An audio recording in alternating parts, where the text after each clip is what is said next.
जय हिंद बच्चों। आज की 9वीं कक्षा के लिए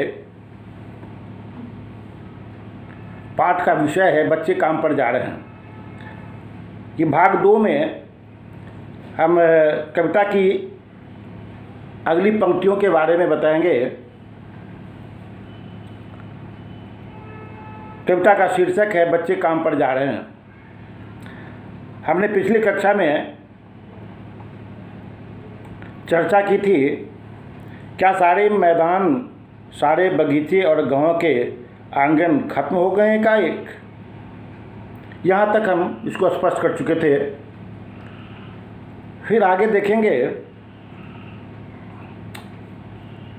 कि बच्चों के लिए कभी सोचता है, क्या सोचता है, क्या टिप्पणी करता है, कवि के अंतस में बच्चों के प्रति क्या मलाल है, क्या दुख है, इसकी चर्चा करते हुए कवि आगे कहता है, तो फिर बचा ही क्या इस दुनिया में। प्रश्न करता है कवि, तो फिर बचा ही क्या इस दुनिया में। कितना भयानक होता अगर ऐसा होता। कवि अपना मंतव्य व्यक्त करता है और अपने मन से पूछता है, तो फिर बचा ही क्या इस दुनिया में। अर्थात बच्चों के लिए क्या बचा है? कुछ भी तो नहीं बचा है। जो चीज़ें उनके लिए होनी चाहिए वो तो पहले ही समाप्त हो गई, उनके नसीब में नहीं है। जैसा कि पिछली अर्धाली में चर्चा की गई है कि क्या उनकी किताबें दीमके खा गई हैं, क्या उनके खिलौने पहाड़ में दब गए हैं, क्या उनकी मदरसे भूकंप में ढह गई हैं, या सारे मैदान आंगन एकाएक खत्म हो गए। एक कवि के जहन में एक भूकंप लाता है, विचारों का भूकंप उठता है। कवि पूछता है उस समाज से जिस समाज ने बच्चों की ऐसी नियति पैदा की है। देखिए, समाज में जब तक अर्थ का समान बंटवारा नहीं होगा, समाज में अशांति होगी। हमारे समाज में 2 तरह के वर्ग, एक खाते खाते मरता है, एक खाने बगैर मरता है। राष्ट्रकवि दिनकर ने इस संदर्भ में बड़ी अच्छी उक्ति कही है उन्होंने कि समाज में शांति क्यों नहीं उत्पन्न होती है, समाज अशांत क्यों होता है, उसका मूल कारण क्या है। तो फिर कवि अपना निर्णय सुनाता है। वह कहता है कि समाज में जब तक धन का समान बंटवारा नहीं होगा, समाज अशांत रहेगा। उसके ही शब्दों में सुनिए, शांति नहीं तब तक जब तक सुख भाग न नर का सम हो, नहीं किसी को बहुत अधिक हो, नहीं किसी को कम हो। न किसी को ज़्यादा हो, न किसी को कम हो। जियो और जीने दो की बात होनी चाहिए। लेकिन यहाँ ऐसा कुछ नहीं है। बच्चों के काम पर जाने की व्यवस्था उसकी आर्थिक स्थिति है।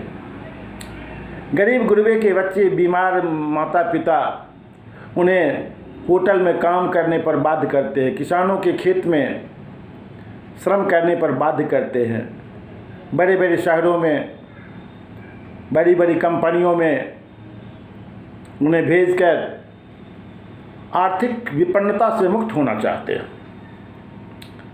अब आगे कवि कहता है, तो फिर बचा ही क्या है इस दुनिया में। बच्चों के लिए क्या बचा है? सब कुछ तो चला गया। खेलने के मैदान, पढ़ने के विद्यालय, क्या ये समाप्त हो गई? क्या उनके नसीब में ये सब नहीं है?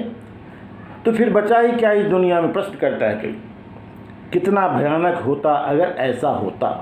कभी कहता अगर ऐसा होता तो कितने भयानक बात होती, कितनी आश्चर्यजनक बात होती। लेकिन भयानक है, लेकिन इसमें भी ज़्यादा यह है कि सारी चीज़ें हस्तमामूल है। हस्तमामूल का अर्थ होता है यथार्थ, यथावत, जो जहाँ है।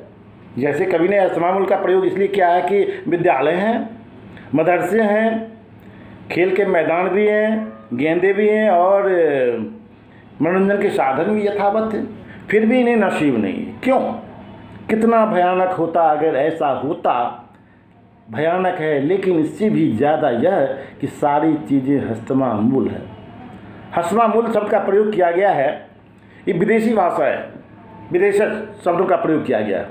हस्तमामूल का अर्थ होता है यथावत। ये सारी चीज़ें अभी भी हैं, लेकिन बच्चे उसका उपयोग नहीं कर पाते, क्योंकि उसकी जड़ में आर्थिक विपन्नता है। पर दुनिया की हज़ारों सड़कों से गुजरते हुए बच्चे, बहुत छोटे छोटे बच्चे काम पर जा रहे हैं। कभी आश्चर्यजनक मुद्रा में कहता है, फिर भी सारी चीज़ें होने के बावजूद भी बच्चे क्या करें? उनकी रोटी की जो व्यवस्था है उसके कारण दुनिया की हज़ारों सड़कों से गुजर। ये भारत देश की समस्या नहीं, ये विश्व जनित समस्या है, जहाँ बच्चों का शोषण होता है, गरीबों का शोषण होता है, और फिर बच्चे, बहुत छोटे छोटे बच्चे काम पर जा रहे हैं। हमने देखा कि इस पूरी कविता में बच्चे काम पर जा रहे हैं, बच्चे काम पर जा रहे हैं की पुनरावृत्ति हुई है। और कभी कहता है छोटे छोटे बच्चे, छोटे बच्चे अर्थात 8, 10, 12 साल के बच्चे काम पर जा रहे हैं। उनकी व्यवस्था, जैसा कि मैं बता चुका हूँ, आर्थिक विपन्नता है, उनकी व्यवस्था है। छोटे छोटे में प्रवृत्ति प्रकाश अलंकार है। यहाँ सुबह सुबह ऊपर में बताए, सुबह सुबह में भी, और यहाँ छोटे छोटे बच्चे, छोटे छोटे बच्चे काम पर जा रहे हैं। और जहाँ प्रवृत्ति प्रकाश अलंकार होता है वहाँ अनुप्रास ऑटोमेटिक हो जाता है, स्वतः हो जाता है। काम पर जा रहे हैं बच्चे, छोटे छोटे बच्चे भी जा रहे हैं, उससे बड़े भी जा रहे हैं, और उसके अभिभावक भी जा रहे होते हैं। कहीं कहीं अभिभावक की लाचारी के कारण छोटे छोटे बच्चे खेतों में काम करने जाते हैं, ताकि उनके बीमार माता पिता की दवा हो सके। यही उनकी व्यवस्था है। और फिर हम इस तरह देखते हैं कि इस पूरी कविता में कवि ने सामाजिक विडंबना, समाज में व्याप्त विषमता है, आर्थिक विषमता पर विशेषकर कवि ने ध्यान दिया है, जिससे समाज में दो वर्ग आपस में टकराते रहते हैं। और इस कविता को पढ़ने मात्र से क्या शिक्षा मिलती है? यही शिक्षा मिलती है कि भारत या विश्व की जो छोटे छोटे बच्चे हैं उनकी कार्यशैली पर प्रश्न चिन्ह लगता है। उन्हें करना चाहिए क्या और कर क्या रहे हैं? जो इस समय उन्हें करना चाहिए वे नहीं कर रहे, और जो करना चाहिए वे नहीं कर रहे। इस प्रकार हम इस पूरी कविता में यह शिक्षा प्राप्त करते हैं कि हमें समाज में समान रूप से जीवन यापन करने का अधिकार मिलना चाहिए। आज तक हम इस कविता को यहीं समाप्त करते हैं। अगली कक्षा में फिर हम दूसरी कविता लेकर आएंगे। तब तक के लिए धन्यवाद। जय हिंद।